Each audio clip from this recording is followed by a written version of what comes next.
안녕하십니까. 황태순TV의 황태순입니다. 오늘 2020년 5월 1일입니다. 해파랑길, 2년 만에 다시 읽어보는 해파랑길, 일종의 오디오북이 되고 말았네요. 근데 제가 2년 전에 글을 다 써놓고 원고를 다 마감해놓고 결국 이런저런 사정으로 출판하지 못했던 것을 이렇게 우리 애청자 여러분과 함께 이야기를 갖다 두런두런 하다 보니까 저도 2년 전의 기억도 새삼스럽고 또 우리 애청자 여러분과 함께 해파랑길을 걷는 것 같아서 너무 좋습니다. 5월 1일, 2년 전, 지금 오늘도 노동절입니다만 그 당시 2018년 5월 1일도 마찬가지였습니다. 노동절이었습니다. 이제 그날 저녁에 어제 4월 30일 날 이제 김남성, 김도영 서울에서 내려온 두 후배들하고 또 김영광 실장하고 넷이서 밤새 술을 먹으면서 통음을 하면서 많은 얘기를 나누었죠. 셋째 날 5월 1일, 그 당시는 화요일입니다. 울산역 앞에 모텔에서 잤으니까요. 주전 해변까지 걷게 됩니다. 한번 여러분과 함께 해파랑길 걸어보도록 하겠습니다. 5월의 첫 번째 날이다. 어제 제법 술을 많이 했지만 상쾌하게 일어났다. 옆방 김남성, 김도영 일행에게 모닝콜을 해주었다. 7시쯤 모텔을 나와서 울산역으로 걸어갔다. 역산에 있는 식당에서 아침 식사를 하고 자판기 커피를 들고 나왔다. 김현광과 이별의 시간이다. 나와 김남성, 김도영은 서울로 올라가는 김현광과 석별의 인사를 나누고 울산역 버스 정류장으로 갔다. 바로 역 앞에 있더라고요. 직행버스에 올랐다. 달리는 버스에서 바라보는 심리 대수군 장관이다. 원래 시발점으로 생각했던 태화강 전망대를 지나 심리대숙 정거장에서 내렸다. 울산역에서 대략 20분 정도 걸린 것 같다. 강변도로에 차량들이 빠르게 내달린다. 태화강 둔치에서 우선 기본적으로 몸을 풀었다. 태화강 강변길을 따라 걷기 시작했다. 오늘은 노동절 휴무라 강변 자전거길을 따라 자전거를 타는 인파들로 북적거린다. 조금은 위태롭다는 생각도 들었다. 보도와 자전거길이 함께 설치되어 있으니 자전거를 타는 사람은 사람대로, 또 그 길을 걷는 사람은 그 사람대로 상대방에 대해서 약간 불만일 수밖에 없다. 그래도 5월에 싱그러운 바람이 부는 가운데 강변을 걷는 것은 정말 축복받은 일이다. 한참을 걷다 보니 태화강 전망대가 나오고 조금 더 가니 태화강을 가로질러 심리대숲으로 들어가는 길이 보인다. 심리대숲은 2016년 여름 박근혜 대통령이 깜짝 여름 휴가를 보냈던 곳이다. 요건 갖다 저희가 사진을 따서 올리도록 하겠습니다. 박근혜 대통령 2016년 여름에 심리대숲에서 여름 휴가를 보내고 바로 그해 가을에 최순실 국정농단 사태 등으로 그해 연말에 12월 9일이죠. 탄핵 소추되게 됩니다. 그리고 얼마 후 최순실 게이트가 터졌다. 심리대숲에는 많은 시민들과 관광객들로 빼곡하다. 말 그대로 심리는 되어 보이는 대숲은 서늘하고 청신하다. 지친 몸과 마음을 추스르기 그만이다.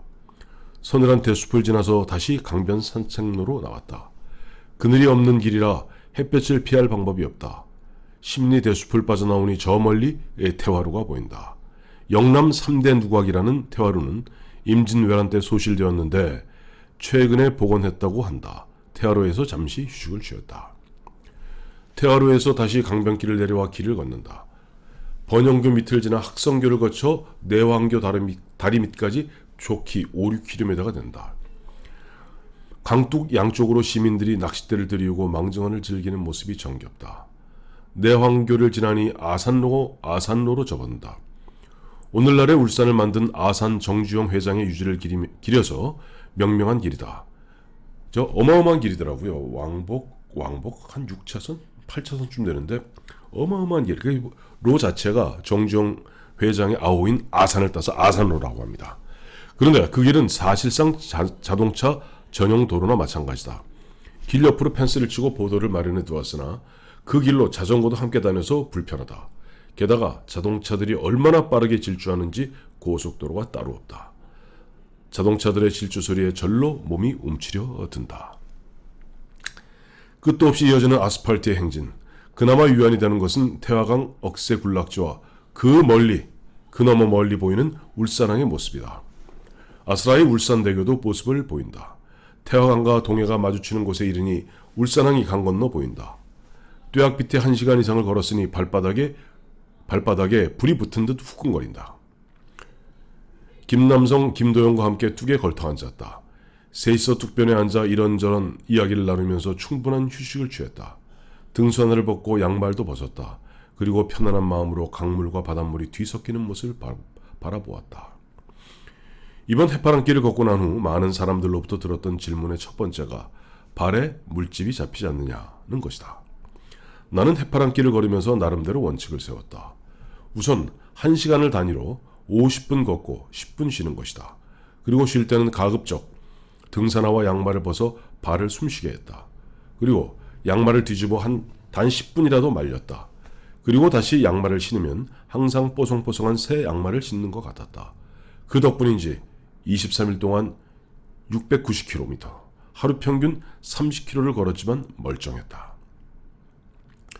또 해파랑길을 걸으면서 느꼈던 것 중 하나는 길은 혼자 걸어야 제맛이라는 것이다. 당초 김영건과 둘이 걸을 때는 몰랐으나 3명이 반나절을 걷다 보니 우선 분위기가 어수선했다. 3사람이 공통의 주제를 가지고 이야기 나누는 것은 얼마 되지 않는다. 이 사람은 이 말하고 저 사람은 저 말하고 그야말로 중구난방이다.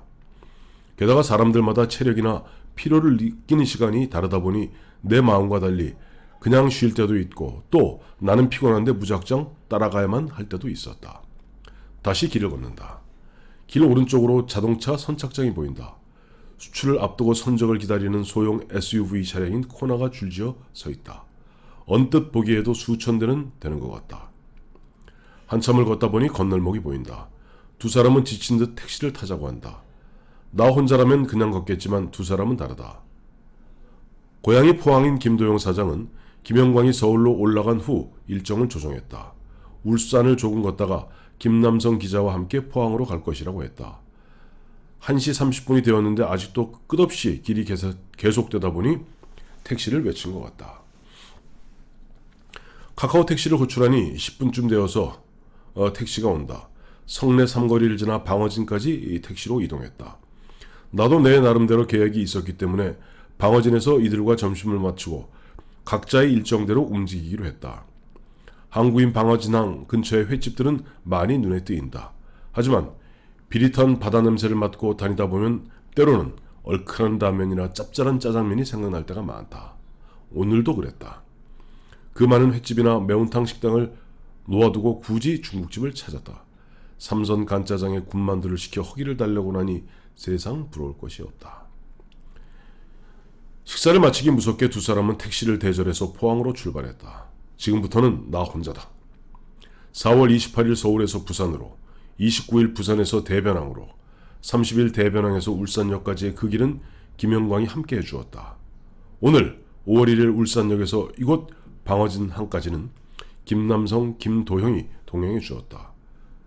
사실 나 혼자 걷기 시작했다면 초장에 나가 떨어질 수도 있었을 것이다.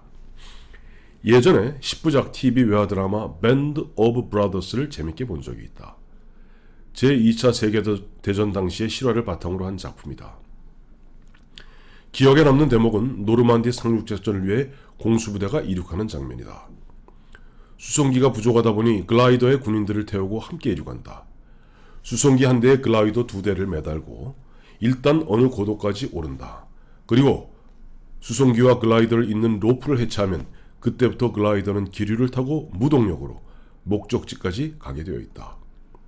움찔움찔하는 나라는 글라이더를 일정 고도까지 올려다준 김영광, 그리고 김남성, 김도영 세 사람에게 고마운 마음이 앞선다. 이제부터는 모든 결정을 누구와의 상의도 없이 오로지 나의 판단과 직관으로 해야 한다. 진짜 해파랑길이 시작된 것이다. 방어진항에서 3km 정도를 언덕으로 오르면 대왕암 공원이 나온다. 먼저 스마트폰에 다운로드 받은 해파랑길 지도와 카카오 맵으로 확인한 현재 지도를 비교 분석했다. 근처 편의점에 들어가 물과 먹거리, 에너지바입니다. 물과 먹거리를 챙기고 얼굴에 선크림을 듬뿍 발랐다. 등산화 끈을 조여매고 배낭도 다시 한번 단단히 조여맸다. 좋다! 길이 애매하면 지나가는 누구에게 물으면 된다. 물어서 대왕암 공원에 도착했다. 대왕암 공원은 인산인해다. 휴일이라 관광버스며 자동차며 주차장에 발 디딜 틈이 없다. 그래도 가슴이 탁 트인다. 저 멀리 울산 앞 동해바다가 눈앞에 펼쳐졌다. 대왕암 공원에서 일산 해변으로 내려오는 오솔길은 나무 데코로 계단을 잘 만들어 놓았다. 일산 해변 또한 가족 단위 관광객들로 만원이다. 그런데 나는 호젓하다. 바다 냄새, 파도 소리만이 내 동반자인 것 같다. 그런데 아쉽다. 나만의 고독의 시간은 너무도 짧았다. 해변이 꼭 끝나면서 또다시 시내 아스팔트 길로 접어든다. 일산동 주민센터를 지나니 번화한 사거리가 나온다. 지도를 보니 앞으로 5km 정도는 좋기 번화가 시내 아스팔트 길이다. 점프다. 오는 버스를 일단 무작정 타고 봤다. 타고 나서 노선 안내문을 보니 일단 현대중공업 공장은 통과하게 되어 있다. 버스 타기를 잘했다. 버스로 가는 20여 분은 오른쪽으로는 현대중공업 공장의 높이 4m, 5m 정도의 담장이고 왼쪽으로는 끝없는 아파트 단지와 상점의 연속이다. 그런 번잡한 시내길을 굳이 걸을 필요는 없다고 생각했다. 대충 계산해보니 이쯤이면 될 것 같아서 버스를 내린 곳이 남목 삼거리다. 오늘 목적지는 주전 해변이다. 대략 8-9km 정도 남았다. 시장통을 지나 시장통을 거쳐 아파트촌을 지나가는데 지방선거를 앞둔 예비 후보의 부인이 인사를 한다. 눈인사를 나눈 다음에 이 길이 주전 봉수대로 가는 길이 맞는지 물었다. 후보 부인은 이상하다는 듯이 벚꽃은 다 졌을 텐데요? 라고 한다. 무슨 말인지 잘 모르겠다. 일단 주전 봉수대로 가는 길로 접어들었다. 하지만 이게 장난이 아니다. 길이 상당히 가파르다. 숨을 헐떡거린다. 한참을 올라가니 소공원이 보이고 무슨 지역 합창단인지 노래 연습을 하고 있다. 그때 보리밭을 부르고 있더라고요.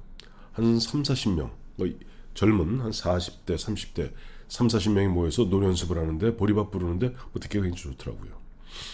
나름 덥지, 처음 가는 길이지, 점점 숨이 가빠온다. 계속 끝없이 올라갑니다. 경산 한 5도 정도의 길로 끝없이 올라가는데 밑도 끝도 없어요. 그런데 이게 웬일인지 모르겠다. 숨이 턱까지 차오르고 땀은 비오듯 흐르는데 어느 순간 갑자기 점점 힘이 난다. 심지어 콧노래를 흥얼거리며 무슨 곡인지 모르겠지만 군가까지 부르면서 행진한다. 남목마성을 지나 주전봉수대 근처에 이르렀다. 그때 내 눈앞에 펼쳐진 길의 모습을 보면서 조금 전 예비 후보의 부인이 한 말이 떠올랐다. 그 길은 주전십리 벚꽃 누리길이었다. 울산광역시 동구가 자랑하는 길이다. 벚꽃이 피는 4월이면 남목삼동 벚꽃축제도 열린다는 명소다. 소개 제목이 재밌다. 나무에 팝콘이 달려있어요. 진짜 그 사진을 보니까 기가 막히더라고요. 그때는 이미 제가 갔을 때 이미 벚꽃이 졌는데 그 나무에 벚꽃이 열리면은 그 벚꽃을 갖다가 팝콘이라고 그런답니다. 나무에 팝콘이 달렸어요. 4월이 지나고 5월 1일 그 길을 찾으니 이미 벚꽃은 다 지고 없으나 그 운치는 아직도 남아있는 것 같다. 내려오는 길은 의외로 쉽다. 고즈넉한 길을 따라 이따금 자전거를 타고 오르는 사람과 마주칠 뿐이다. 주전 가족 휴양지를 지나니 해안길이 눈에 들어온다. 콧노래를 부르며 보무도 당당하게 걷는다. 김남성, 김도영과 헤어진 지 4시간 만인 오후 6시 30분 주전 해변에 도착했다. 일단 저녁 먹을 곳을 찾았다. 횟집은 많았지만 그렇다고 혼자 회를 시켜 먹을 수는 없는 일이다. 비용의 문제도 만만치 않을 것이다. 이것저것을 살펴보니 햇바람길 마크를 단 허름한 수퍼가 눈에 들어온다. 젊은 남녀 한 쌍이 라면을 먹고 있다. 확 구미가 당긴다. 주인 아주머니에게 라면이 되느냐고 물었다. 그러자 그 주인 아주머니는 얘들은 제 아들 딸입니다. 라면 끓여드릴게요. 라며 친절을 베푼다. 잠시 후 라면을 끓여 나왔는데 그냥 라면만 끓였다. 계란 하나가 들어갔으면 금상첨화일 텐데. 속을 채웠으니 이젠 잠자리다. 마침 눈앞에 빨간통 카페 앤드 민박이 있다. 카페와 민박이 함께 붙어있는데 민박에는 인기척이 없다. 카페를 보니 아르바이트 학생인지 여학생 하나가 가게를 지키고 있다. 들어가서 혹시 민박이 되느냐고 물었다. 여학생은 자신은 아르바이트 학생이라 잘 모른다면서 민박집 주인 명함을 준다. 명함에 적힌 번호로 전화를 했다. 중년 아주머니가 전화를 받는다. 민박 됩니까? 물으니 됩니다. 몇 명이세요? 되묻는다. 저 혼자입니다. 라고 답하니 그러면 3만 원만 내세요.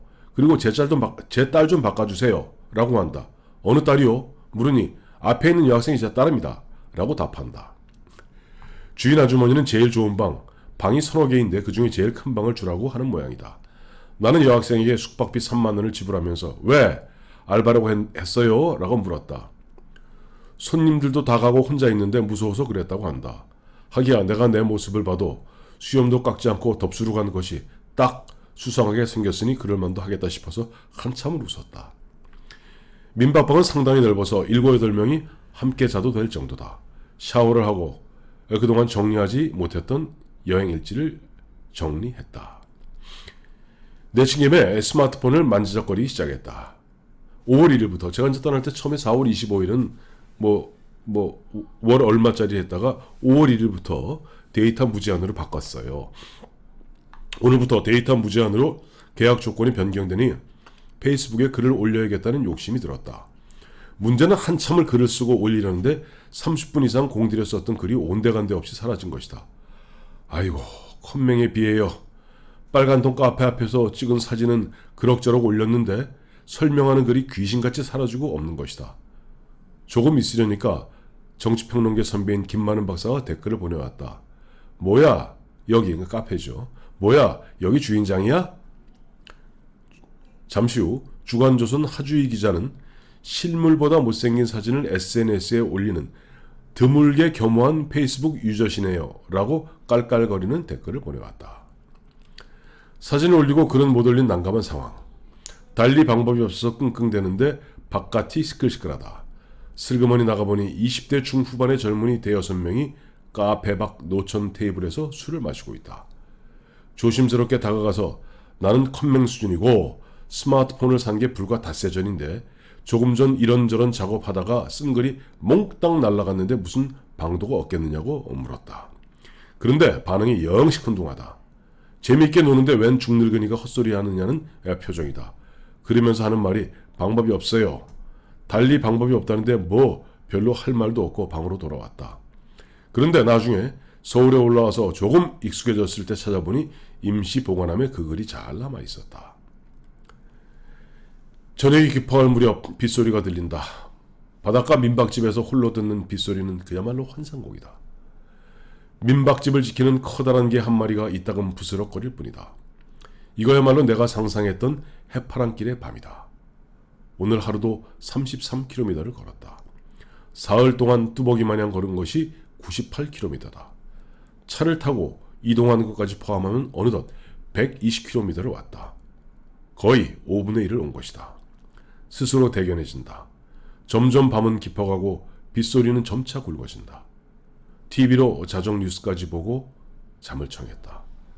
내일도 비가 온다니 빗속을 걸을 생각을 하면서. 자, 근데 저는 그날 5월 1일 이 방어진에서 많은 걸 느꼈습니다. 방어진 마침 저희 어머니 하옥희 여사가 원래 고향은 경상남도 함양입니다. 저희 진외가는 경상남도 거창인데 저희 어머니가 중학교, 고등학교를 울산에서 나오셨습니다. 언양여중 울산여고 이렇게 나와서 어렸을 때 우리 어머니의 소녀 시절의 꿈은 마침 방어진에 있습니다. 이게 방어진에 제가 대학교 들어가자마자 제일 먼저 마침 제 친구 부산에 있는 친구 집에 여름에 놀러 갔다가 그 다음에 올라오면서 부산에서 울산까지 시외버스 타고 와서 들렀던 곳이 어머니 친구분 돌아가셨습니다만 유해자 아줌마가 있는 그 방어진에 갔던 기억이 생생합니다. 지금부터 42년 전이죠. 근데 그때 방어진은 사실상 깡촌이었습니다. 깡촌. 울산에서 버스 타고 1시간 넘어 들어가는데 허허벌판 깡촌이었는데 2018년 5월 1일 본 방어진은 이거는 그야말로 천지가 개벽한 아파트의 군락이었습니다. 어마어마하더라고요. 그때 제 뇌리를 스치는 것이 바로 보수는 다큐멘터리다. 그리고 진보는 판타지다.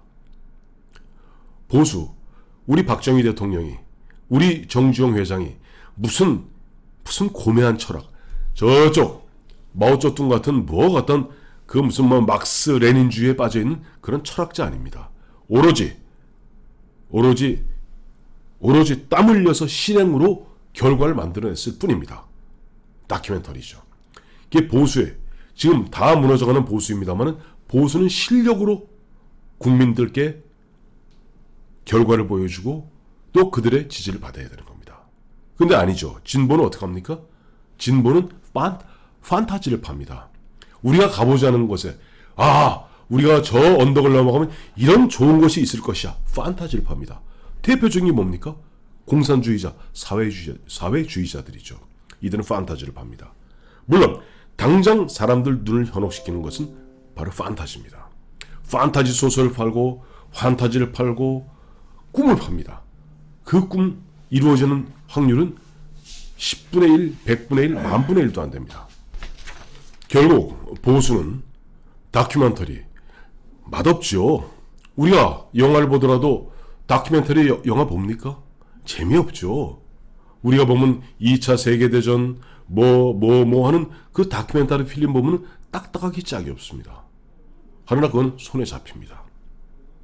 판타지 반지의 제왕이다 판타지는 그야말로 사람을 몽환적으로 만들죠. 사람들 현혹하기 딱 십상입니다. 하지만 나라를 갖다 세우고 국민을 살리는 것은 저는 바로 보수의 다큐멘터리 실력이었다고 생각합니다.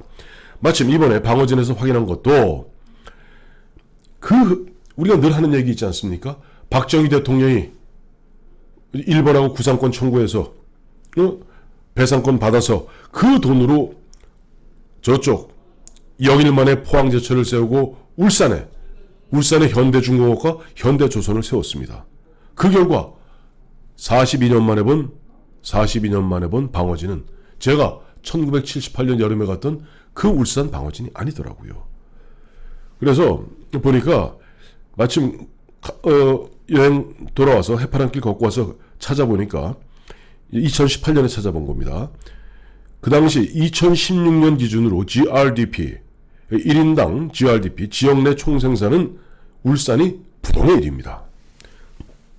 당시 전국 평균 1인당 GRDP가 3,204만 원인데 울산은 거의 2배 가까운 6,178만 원입니다. 즉 울산이 전국 평균의 2배 잘 살 수 있게 만든 것은 바로 다큐멘터리를 썼던 박정희, 또 정주영, 박태준 이와 같은 작은 거인들, 큰 거인들의 저는 헌신과 노력 덕분이었다고 생각합니다. 많은 사람들이 판타지를 팔고 당장 먹기, 당장 눈을 현혹하는 꿈을 갖다 팔면서 국민들을 현혹시킬 때 얼마 전 재작년에 돌아가셨나요? 작년에 돌아가셨나요? JP가 하신 말씀이 있습니다. 이 JP가 나중에 보면은 DJP의 한 일축이 되기도 하고 등등등 합니다만 5.16의 쿠데타냐 혁명이냐 이런 걸 물으면 김종필 전 총리는 이렇게 얘기하셨죠. 흉내 한번 내겠습니다. 혁명이면 어떻고 쿠데타면 어때? 국민이 잘 먹고 잘 살면 되는 거 아니오? 혁명이면 어떻고 쿠데타면 어때? 국민들이 잘 먹고 잘 살면 되는 거 아니오? 라는 무항산 무항심. 즉 먹고 사는 것이 부족하면은 결국 국민들이 올곧은 마음을 갖기 어렵다 하는 그 JP의 이야기. 저는 이 박정희 대통령 또 박정희 대통령과 함께 우리 대한민국의 산업화를 일구었던 이병철, 정주영,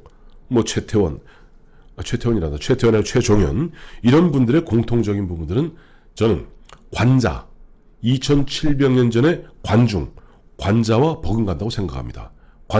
관중이 한 얘기가 있죠.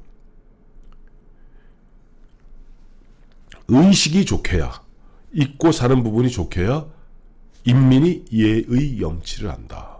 예와 염치를 한다는 겁니다. 자, 지금 다 허물어진 보수. 하지만은 당장 상업영화인 판타지보다 인기가 없을지 모르지만은 역사의 길이 남는 거는 다큐멘터리입니다. 실력입니다. 자, 오늘 5월 1일 저쪽 어디입니까? 울산역에서 주전해변까지 걸어봤습니다. 내일은 주전해변에서 경주, 간포까지 한번 걸어보도록 하겠습니다. 감사합니다.